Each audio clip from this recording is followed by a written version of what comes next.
Namaste my to family, कशात तुम्ही सर्वजण? सोलापुरी ताई या यूट्यूब चॅनलवरती तुम्हा सर्वांचं मनापासून खूप खूप स्वागत आहे। आशा करते तुम्ही सर्वजण खूप मस्त आणि खूप मजेत असाल। तर चला आजच्या व्हिडिओला सुरुवात करू। आणि आज आपण बनवणार आहोत, तुम्ही याला नाईट क्रीम म्हणू शकता किंवा तुम्ही याला सिरम म्हणू शकता, काही म्हणा, पण हे तुम्हाला खूप जास्त रिझल्ट झटकीपट देणार आहे। त्यासाठी आपण काय केलेलं आहे, एक छोटासा बाउल घेतलेला आहे आणि त्यामध्ये 1 चमचा मेथीदाणा घातलेला आहे आणि साधारणतः 2 ते 3 चमचे पाणी घातलेलं आहे आणि भिजत ठेवलेला आहे साधारणतः 3 ते 4 तासासाठी म्हणा, किंवा तुमच्याकडे वेळ कमी असेल तर तुम्ही 2 तासासाठी सुद्धा त्याला भिजायला ठेवू शकता। तर चला, ते भिजलेलं आहे आपलं। त्यानंतर इथं पुढची प्रोसेस करतोय आपण। तर एक पॅन घेतलेला आहे आणि गुलाबाची फुलं घेतलेली आहेत। तर साधारणतः मी हे 8 दिवसांसाठी बनवते, ही रेमेडी जी आहे ती 8 दिवसांसाठी बनवते आणि त्यासाठी आपल्याला 2 गुलाबाची, कमीत कमी 2 गुलाबाची फुलं फुलं जी आहेत ती पाहिजे आहेत। तर 2 गुलाबाची फुलं आपण इथं घेतलेली आहेत, त्याच्या पाकळ्या या पद्धतीने काढलेल्या आहेत आणि आपल्याला फक्त पाकळ्यांचीच गरज आहे। जर तुमच्याकडे फुलं नसतील तर पाकळ्या वगैरे जर असतील अवेलेबल तर त्या सुद्धा तुम्ही घेऊ शकता। आणि त्यानंतर मेथीदाणा, भिजलेला मेथीदाणा यामध्ये घालतोय पाण्यासहित, जे पाणी आहे त्यामध्ये ते सुद्धा घालायचं आणि त्यानंतर साधारणतः 4 पळ्या आपण यामध्ये पाणी घालतोय। बघा, खूप जास्त पाणी सुद्धा घालायचं नाही, 4 पळ्या पुरेशा आहेत। पळीने तुम्ही मोजून घेऊ शकता। 4 पळ्या आपल्याला साधारणतः पाणी घालायचं आहे। जर पोहे खायचा चमच्याने जर म्हणत असाल तर तुम्ही 8 ते 10 चमचे यामध्ये पाणी ॲड करू शकता। तर साधारणतः इथं मी पळीने 4 पळ्या पाणी घातलेलं आहे आणि आता हे आपल्याला शिजवायला ठेवायचंय। खूप जास्त पाणी घातलं तर होईल काय, ओव्हरकुक होईल आणि मग सगळे जे गुण आहेत पाण्यामध्ये उतरलेली ती जातात। त्यासाठी आपल्याला इथं पाणी जे आहे ते खूप मोजून घ्यायचं आहे।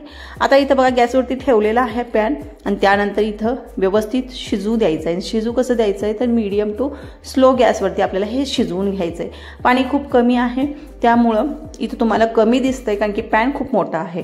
तर पाणी तुम्हाला वाटत असेल की खूपच कमी आहे, पण हे व्यवस्थित शिजून निघेल इथपर्यंत यामध्ये पाणी आहे। तर साधारणतः आपल्याला 3 ते 4 मिनिट लागतील हे शिजायला, पण शक्यतो फास्ट गॅस जो आहे तो फास्ट करायचा नाही, स्लो गॅसवरतीच याला काय करायचं, शिजवून घ्यायचंय।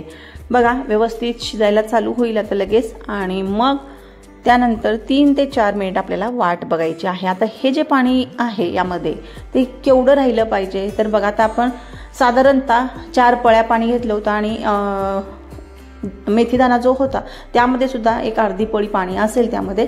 तर साधारणतः टोटल हे पाणी जे होतं ते 4.5 पळ्या होतं। तर आपल्याला काय करायचंय, 4 पळ्या पाणी आटवायचंय आणि अर्धी पळीच यामध्ये पाणी राहिलं पाहिजे इथपर्यंत याला शिजवून घ्यायचंय। म्हणूनच सांगते की खूप जास्त पाणी यामध्ये ठेवायचं नाही, मोजूनच ठेवायचं। खूप जास्त पाणी जर राहिलं तर मग ते ओव्हरकुक होईल आणि यामधले जे पण गुलाबाची म्हणा किंवा मेथीची गुणतत्वे जी आहेत पाण्यामध्ये उतरलेली आहेत ती जातील। त्यामुळे आपल्याला लक्षात ठेवायचं की हे जे आहे आपल्याला खूप कमी पाण्यामध्ये शिजवून घ्यायचंय स्लो गॅसवरती। तर बघा, आता इथं शिजत आलेलं आहे हे आणि अर्धी पळी राहीपर्यंत आपल्याला हे शिजवायचं आहे। अर्धी पळी राहिली की गॅस बंद करायचा आहे आणि थंड होऊ द्यायचंय। तर थंड झाल्यानंतर आपल्याला हे काय करायचंय, गाळून घ्यायचंय। खूप सोपी रेमेडी तर आपण बनवून तयार करणार आहोत, कारण की आपल्याला चेहऱ्यावरती जर ग्लो पटकन हवा असेल तर ही खूप सोपी रेमेडी आहे, तुम्ही ट्राय नक्की करू शकता। बघा, आता हे थंड झाल्यानंतर आपल्याला गाळून घ्यायचंय। बस एवढं पाणी हे जे आहे ते आपल्याला मिळालेलं आहे, पुरेसं आहे। आणि यामध्ये आता बाकीच्या वस्तू ज्या आहेत त्या घालायच्या आहेत। तर बघा, बाकीच्या कोणत्या वस्तू घालायच्या आहेत, तर पहिली वस्तू जी आहे ती आहे ॲलोवेरा जेल। आता शक्यतो इथं रेडीमेड ॲलोवेरा जेल वापरा तुम्ही। आणि ॲलोवेरा जेल किती घालायचं आहे, 2 चमचे, म्हणजे पोहे खायच्या चमच्याने 2 चमचे आपल्याला ॲलोवेरा जेल घालायचं आहे। आणि अंदाजे मी इथं न मोजता घालते, जर तुम्हाला अंदाज येत नसेल तर तुम्ही मोजून सुद्धा चमच्याने घालू शकता। 2 चमचे अंदाजे मी इथं ॲलोवेरा जेल घातलेलं आहे। मी पतंजलीचं ॲलोवेरा जेल घेतलं, तुम्ही कोणतंही घेऊ शकता, असं काही नाही हेच घेतलं पाहिजे वगैरे।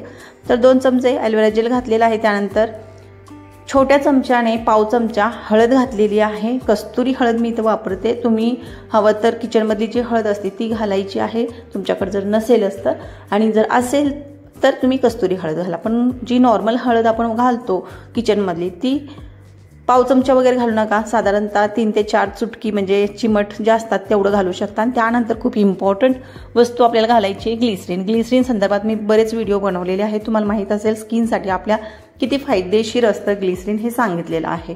तर ग्लिसरीन आपल्याला 1 चमचा घालायचा आहे आणि त्यानंतर घालायचे व्हिटॅमिन ई। व्हिटॅमिन ईची कॅप्सूल माझ्याकडे एकच आहे म्हणून मी एकच घालते। तुमच्याकडे जर जास्त असतील तर तुम्ही 2 किंवा 3 व्हिटॅमिन ईची कॅप्सूल जे आहे ते घालू शकता, म्हणजे ते जे जेल असतं त्यामध्ये ते घालू शकता आणि त्यानंतर व्यवस्थित मिक्स करून घ्यायचं आहे। बस एवढंच करायचं आहे।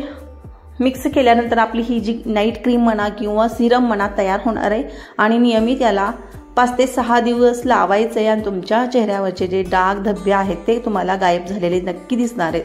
तर अशा पद्धतीने हे फक्त रात्रीच तुम्ही यूज करायचं आहे आणि ही क्रीम आपली जी आहे ती रेडी आहे। क्रीम म्हणा सिरम म्हणा काही म्हणा। जर व्हिडिओ आवडला तर व्हिडिओला लाईक करा, चॅनलला सुद्धा सबस्क्राईब करून नक्की ठेवा। अशा प्रकारचे जे व्हिडिओ आहेत ते मी आपल्या चॅनलवरती घेऊन येत असते। तर व्हिडिओला लाईक करा, चॅनल